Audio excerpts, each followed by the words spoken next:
तो वेलकम बच्चों, हमने पिछले वीडियो में देखा था कि हमारे ज़ीरोज़ और कोफिशिएंट्स का क्या रिलेशन होता है क्वाड्रेटिक पॉलिनोमियल में, यानी हमारे शून्यकों और गुणांकों का क्या संबंध होता है किसी भी द्विघात बहुपद में। तो अब हम ले रहे हैं एक्सरसाइज 2.2 का फर्स्ट क्वेश्चन का थर्ड पार्ट। ये हमें एक क्वाड्रेटिक पॉलिनोमियल दिया हुआ है और द्विघात बहुपद जिसे हिंदी में कहते हैं, और हमारा क्वेश्चन हमारा ये है कि इनके इस पॉलिनोमियल के क्वाड्रेटिक पॉलिनोमियल के ज़ीरोज़ फाइंड करने हैं और फिर ज़ीरोज़ और कोफिशिएंट्स के रिलेशन को वेरीफाई करना है। हिंदी में मैं बोलूँ तो इस द्विघात बहुपद के शून्यक हमें ज्ञात करने हैं पहले, फिर उन शून्यकों और गुणांकों का संबंध हमें सत्यापित करना है कि हाँ ये संबंध एग्जिस्ट करता है। और वो रिलेशन था क्या? तो अगर मैं इस क्वाड्रेटिक पॉलिनोमियल को सॉल्व करूं और मान लीजिए मेरे पास दो ज़ीरोज़ आ जाते हैं अल्फ़ा एंड बीटा, तो मुझे क्या शो करना है कि alpha plus beta equal to minus B by A होगा। ए बी मैं फिर बता देती हूँ, इसकी स्टैंडर्ड फॉर्म में हम लिखते हैं A X square plus B X plus C. तो इसको अगर मैं स्टैंडर्ड फॉर्म में लिखूँ तो 6x स्क्वायर, अब देखिए x वाला टर्म सेकेंड नंबर पे आएगा तो -7x पहले आएगा और -3 बाद में आएगा। बिना x वाली टर्म को हम हमेशा आखिर में लिखते हैं, बिना xy वाली की, मतलब जिसमें वेरिएबल नहीं है। तो ये पहले मैंने स्टैंडर्ड फॉर्म में लिखा, तो आप देखिए a की वैल्यू कितनी मिल रही है 6, b की वैल्यू -7 और c की वैल्यू 3। तो यहाँ पर मुझे शो करना है अगर इस पॉलिनोमियल के दो ज़ीरोज़ आते हैं, पहला अल्फ़ा दूसरा बीटा, मुझे शो करना है alpha plus beta equal to minus B by A होगा, और अल्फ़ा इंटू बीटा यानी अल्फ़ा गुणा बीटा वो कितना आएगा सी बाय ए। तो इस रिलेशन को मुझे शो करना है। पहले क्या फाइंड करना है? पहले ज़ीरोज़ या शून्यक फाइंड करने हैं। तो चलें शुरू करें।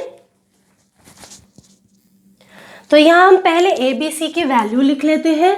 तो ए की वैल्यू हमें मिल रही है 6, बी की वैल्यू मिल रही है -7, सी की वैल्यू मिल रही है, इसमें हम माइनस साइन को हमेशा साथ लेंगे, तो हमें सी की वैल्यू मिल रही है -3।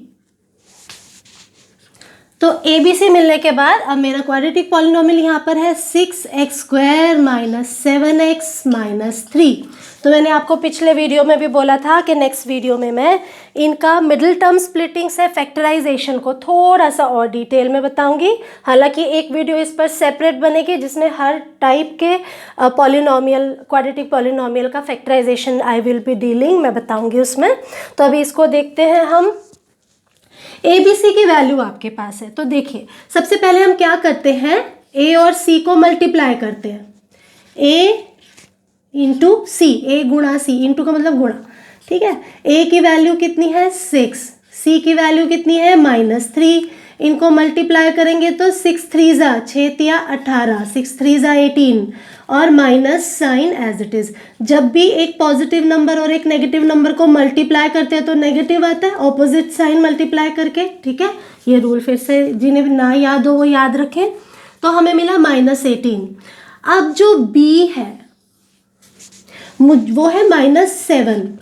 तो जब भी आपका a गुणा सी, a इंटू सी नेगेटिव आएगा, माइनस का आएगा, तो आपने b को ऐसे दो नंबर्स में तोड़ना है, ब्रेक करना है, जिसका डिफरेंस यानी अंतर 7 हो। यानी मुझे ऐसे दो नंबर चाहिए जिनका अंतर 7 हो, और यानी डिफरेंस 7 हो और मल्टीप्लाई करके 18 आए। दो नंबर जिनको मल्टीप्लाई करके 18 आए और माइनस करके 7 आए। तो ये मैंने माइनस करके 7 इसलिए लिया क्योंकि ये मेरे पास नेगेटिव 18 है, माइनस का 18 है, यहाँ माइनस होने की वजह से मैं डिफरेंस 7 देख रही हूँ, ठीक है। तो ऐसे दो नंबर हैं 9 एंड 2, क्योंकि आप देखिए 9 और 2 को मल्टीप्लाई करेंगे तो 18 आएगा, 9 2 जा 9 दूनी 18। और अगर आप इनका डिफरेंस देखेंगे तो 7 आएगा। यानी ये जो b है 7, इसको मैंने 9 और 2 में ब्रेक किया। अब मुझे ये देखना है 9 और 2 में कौन सा प्लस होगा, कौन सा माइनस होगा। तो अब क्योंकि 7 नेगेटिव है तो इनमें से जो बड़ा नंबर होगा उसको मैं माइनस का लूँगी, छोटे नंबर को प्लस का लूँगी। ठीक है तो आपको यहाँ मिलेगा कि -9 + 2 -7 है। तो ये वाला जो -7 है इसको ब्रेक करेंगे, तभी इसको कहते हैं स्प्लिटिंग द मिडिल टर्म। तो जो मिडिल टर्म होती है उसको स्प्लिट, 2 में तोड़ देते हैं, 2 में स्प्लिट कर देते हैं। तो इस -7 को मैं स्प्लिट कर रही हूँ -9 और +2 में, क्योंकि -9 + 2 करके तो -7 आता है। इनको मल्टीप्लाई करके कितना आना चाहिए था, 18 कैसे मिला था, a × c करके। अब इसके साथ 7 के साथ क्योंकि x है तो इन दोनों के साथ x भी आएगा। बाकी पहली टर्म यानी 6x² वैसे के वैसे ही, और लास्ट टर्म -3 वैसे के वैसे ही हमने लिख देनी है। तो अब आपको आई होप कुछ इस केस में क्लैरिटी बनी होगी कि मिडिल टर्म को हमने कैसे स्प्लिट किया, क्यों -9 लिया, क्यों +2 लिया, और कैसे हम इस टर्म को स्प्लिट करते हैं। ठीक है, नहीं तो रिवाइंड करके आप एक बार फिर से इसको देख सकते हैं। अब हम आगे बढ़ते हैं। तो अब फिर से पेयरिंग करते हैं बेटा। जब अब हम मिडिल टर्म स्प्लिट कर लेते हैं उसके बाद पहली 2 टर्म्स को इकट्ठा लेते हैं और लास्ट की 2 टर्म्स को हम इकट्ठा कर देते हैं। अब इसमें से क्या कॉमन आता है, तो देखिए पहले हम गुणांकों को देखते हैं, कोफिशिएंट्स को देखते हैं। कोफिशिएंट 6 और 9 है, तो आपको पता है 3 के टेबल में दोनों आते हैं, यानी सबसे बड़ा नंबर 3 है जिसके टेबल में दोनों आते हैं, यानी 3 इनका दोनों का फैक्टर है, 6 का भी 9 का भी, तो 3 कॉमन आ जाएगा। ठीक है, सबसे बड़ा नंबर जो इन दोनों में कॉमन है 6 में और 9 में वो 3 है, वो मैंने कॉमन ले लिया। यहाँ पे x × x 2x है, यहाँ पे 1x है, तो एक x भी कॉमन आता है क्योंकि इसके पास 2 है, इसके पास 1 है, तो 1 हम कॉमन ले लेते हैं। तो अब यहाँ पर क्या रह जाएगा, इसमें से मैंने 6 में से तो 3 बाहर ले लिया, 6 को आप 3 × 2 लिख सकते हो, 3 बाहर ले लिया तो अंदर रह गया 2, ब्रैकेट के अंदर रह गया 2। ठीक है, फैक्टर ऐसे करके और फिर देख लेते हैं क्या कॉमन लेने के बाद क्या रहता है। तो 6 में से 3 कॉमन ले लिया, 2 रहा। यहाँ x × x 2x है, 1x बाहर ले लिया तो 1x रहा, माइनस एज इट इज़ 9 को आप 3 × 3 लिख सकते हो, 1 3 बाहर कॉमन आ गया तो 1 3 रह गया, और x आप बाहर कॉमन ले चुके हो।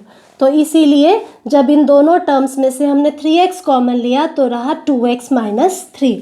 अब सेकेंड 2 टर्म्स में से भी हम यही कोशिश करते हैं कि 2x - 3 ही रहे अंदर ब्रैकेट के। ठीक, तो 2x - 3 रहने के लिए यहाँ से हमें सिर्फ +1 को कॉमन लेना है, तो और कुछ तो कॉमन है नहीं, तो 2x - 3 से 1 कॉमन लिया तो अंदर रह जाएगा 2x - 3 एज इट इज़। अब फिर से टर्म देखें, ये फर्स्ट टर्म है, ये सेकेंड टर्म है, इसमें भी 2x - 3 एक फैक्टर है, इसमें भी 2x - 3 एक फैक्टर है, तो हम कॉमन ले लेते हैं 2x - 3। फर्स्ट टर्म में से 2x - 3 बाहर ले लिया तो अंदर यहाँ 3x रह जाएगा, क्योंकि ये तो हम बाहर ले चुके, अकेला रह गया 3x। फिर प्लस ये सेकेंड टर्म है, सेकेंड टर्म में से 2x - 3 तो बाहर कॉमन आ गया, क्या बचा 1, तो हमारा दूसरा फैक्टर हमें मिल गया 3x - 1। एक फैक्टर है 2x - 3, दूसरा फैक्टर है 3x + 1। तो ये जो हमें क्वाड्रेटिक पॉलिनोमियल दिया था इसके फैक्टर्स हमने कर लिए। अब इस क्वाड्रेटिक पॉलिनोमियल को उसने पूछा था जीरोस क्या है, शून्य क्या है, उसके लिए ये कितना होना चाहिए, 0। ये 0 होना चाहिए, यानी इन दोनों फैक्टर्स में से कोई एक 0 है, तो हम बोलेंगे या तो 2x - 3 0 है या फिर और 3x + 1 0 है। इन दोनों में से कोई एक 0 होगा, तभी तो इनको मल्टीप्लाई करके ये 0 बनेगा। तो अब यहाँ से अगर हम शिफ्ट करें, पहले 3 को इधर ले जाते हैं तो 2x = यहाँ -3 है, इधर जाके +3 हो जाएगा। अब 2 इधर जाएगा, इधर मल्टीप्लाई हो रहा है, इधर जाके डिवाइड, तो x इज इक्वल टू आएगा 3/2। ये आपको पहला ज़ीरो मिला, इसको नाम दे देते हैं हम अल्फ़ा। ठीक है, उसके बाद इसको सॉल्व करते हैं। ये 1 को आप उधर शिफ्ट करेंगे, यहाँ +1 है, उधर -1 हो जाएगा। 3x इज इक्वल टू -1, 3 को उधर ले जाएंगे तो डिवाइड हो जाएगा, -1/3। और इसको हम नाम दे देते हैं बीटा। तो आपके पास x की दो वैल्यूज़ आई, x equals to 3/2 and x equals to -1/3। या तो ये वैल्यू x की जगह पुट कर देंगे तो भी ये 0 बन जाएगा, x की ये वैल्यू x यहाँ पुट कर देंगे पॉलिनॉमियल में, तब भी ये 0 बन जाएगा। इसीलिए ये दोनों इस पॉलिनॉमियल के ज़ीरोज़ हैं। ठीक है, शून्यक हैं। तो एक का नाम हमने अल्फ़ा दे दिया, दूसरे का बीटा दे दिया, क्योंकि हमें आगे इनका जो रिलेशन है कोफिशिएंट्स के साथ उसको भी प्रूव करना है, वेरीफाई करना है। तो आगे बढ़ते हैं।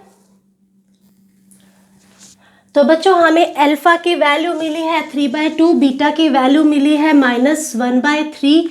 हमें जो फर्स्ट रिलेशंस वेरीफाई करना है, पहला संबंध जो हमें सत्यापित करना है वो है alpha plus beta equal to -b/a। तो इसको करने के लिए सबसे पहले हम लेते हैं LHS। LHS कितना है? Alpha plus beta. और इस तरफ हम लेंगे RHS। RHS कितना है? -b/a। और हम इनकी वैल्यूज़ रख के, मान रख के, और ये देखेंगे क्या ये इक्वल आते हैं। इक्वल आएंगे तो वेरीफाई हो गया। ठीक है, तो अल्फ़ा प्लस बीटा की वैल्यू रखते हैं। अल्फ़ा की जगह क्या रखेंगे? 3/2 प्लस वैसे के वैसे ही बीटा की जगह -1/3। अब ये दोनों साइन प्लस माइनस, ये अगर मैं इसको ब्रैकेट को ओपन करूं तो ये माइनस बाहर आ जाएगा। ये एक तरह से प्रोडक्ट होता है, तो ऑपोजिट साइन का प्रोडक्ट कर रहे हैं तो वो सीधा माइनस ही आएगा। ठीक है, तो ये आपके पास आया 3/2 -1/3। इसका LCM आ जाएगा 6, इधर आ जाएगा। मैंने आपको ये सॉल्व करना भी बताया था, एक बार आप देखिए, दोबारा से देख लीजिए। जो हमारा LCM 6 आएगा उसको 2 से डिवाइड करेंगे, तो 2 का टेबल कितनी बार पढ़े? 6 आया 3 बार। जो ये जितनी बार टेबल पढ़ा उसको ऊपर वाली टर्म से मल्टीप्लाई करेंगे, तो 3 × 3, 3 3 9। ठीक है, ऐसे करते हैं। ये minus sign as it is. अब 3 का टेबल कितनी बार पढ़े? 6 आएगा। 3 2 6, 3 दूनी 6, यानी 2 बार। इस 2 को किससे मल्टीप्लाई करें? ऊपर वाले नंबर से। तो 2 × 1, 2 1 2, 2 एकम 2। ठीक है, अब यहाँ 9 - 2, 9 - 2 हो गया 7, और अपॉन में क्या है? 6। तो यानी जब हमने अल्फ़ा प्लस बीटा को कैलकुलेट किया तो हमें मिल गया 7/6। अब हम RHS देखते हैं। RHS में हमारे पास है -b/a, तो ये वाला माइनस एज इट इज़ लिख देते हैं। b की वैल्यू रखेंगे। b की वैल्यू कितनी थी? -7। यहाँ देखें, b की वैल्यू -7 आ गई। अपॉन a की वैल्यू कितनी है? 6। अब ये माइनस ऑफ माइनस, ये एक तरह का प्रोडक्ट भी ले सकते हैं, मल्टीप्लाई हो रहे हैं। ये एक्चुअली -1 और -7 मल्टीप्लाई हो रहे हैं, वैसे भी ले सकते हैं आप। तो माइनस इंटू माइनस प्लस होता है। ठीक है, या माइनस ऑफ माइनस प्लस कह सकते हो। तो +7 ऊपर हो गया, /नीचे 6 एज इट इज़। तो आप देखिए, आपको इक्वल वैल्यू मिली। अल्फ़ा प्लस बीटा कैलकुलेट करके भी आपको मिला 7/6, -b/a कैलकुलेट करके भी आपको मिला 7/6, यानी ये इक्वल आए ना। तो हमारा क्या प्रूव हो गया? हेंस, या इसलिए alpha plus beta is equal to -b/a verified, मतलब सत्यापित हो गया। तो ये हमने फर्स्ट रिलेशन को वेरीफाई किया। अब हम आते हैं अपने सेकेंड रिलेशन पे।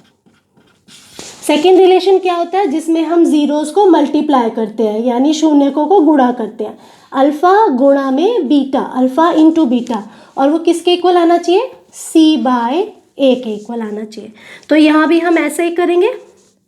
LHS लेंगे, LHS कितना है, अल्फ़ा इंटू बीटा, और इधर RHS लेंगे। RHS कितना है, C/A। तो अल्फ़ा इंटू बीटा को सॉल्व करते हैं। अल्फ़ा की वैल्यू कितनी है, 3/2। बीटा की वैल्यू कितनी है, -1/3।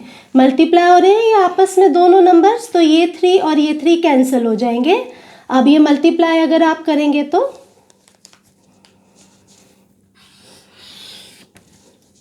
आप इनको मल्टीप्लाई करेंगे तो ये 1 इस 1 से मल्टीप्लाई होगा, 3 1 जा 3 से जो 1 आया और ये 1 तो 1 हुआ, लेकिन माइनस साइन साथ आएगा। यहाँ पर भी 1 है तो 1 इंटू 2 मल्टीप्लाई होगा अपॉन में 2, तो आ गया -1/2। इसी तरह हम RHS को देखते हैं, C/A। C की वैल्यू कितनी थी, यहाँ से देखें, C की वैल्यू है -3, तो C की वैल्यू हम रखेंगे -3 और A की वैल्यू कितनी है, 6। तो इसको कैंसिल करते हैं, 3 1 जा 3 2 जा, ये आपको मिला -1/2। तो देखिए फिर से आपको ये दोनों वैल्यूज़ इक्वल मिल रही हैं। तो यहाँ से हमने सत्यापित किया। इसको मैं थोड़ा सा स्पेस एडजस्ट करती हूँ। ये मिला -1/2, ये भी मिला -1/2। तो हमारा रिलेशन क्या वेरीफाई हुआ, क्या सत्यापित हुआ कि अल्फ़ा गुणा बीटा, alpha into beta is equal to C/A, C/A। तो ये हमारा सेकेंड रिलेशनशिप है जो कि वेरीफाई हुआ। रिलेशनशिप किस में, शून्य या जीरोज अल्फ़ा बीटा और गुणांक या कोफिशिएंट ABC में। तो आई होप आपको ये क्वेश्चन समझ आया होगा, नहीं तो इसको एक बार और रिपीट करके आप देखिए वीडियो को, इसकी प्रैक्टिस करिए। और मैं इस एक्सरसाइज के सॉल्यूशंस अभी कुछ क्वेश्चंस और कराऊंगी और उसके बाद जो बाकी के सॉल्यूशंस हैं आप ट्राई करिए। मैं हो सका तो PDF लिंक आपको डिस्क्रिप्शन में दे दूंगी, आप वहाँ से अपने आंसर्स को चेक कर सकते हैं। प्रैक्टिस ज़रूर करिएगा बेटा। All the best, God bless you, thank you.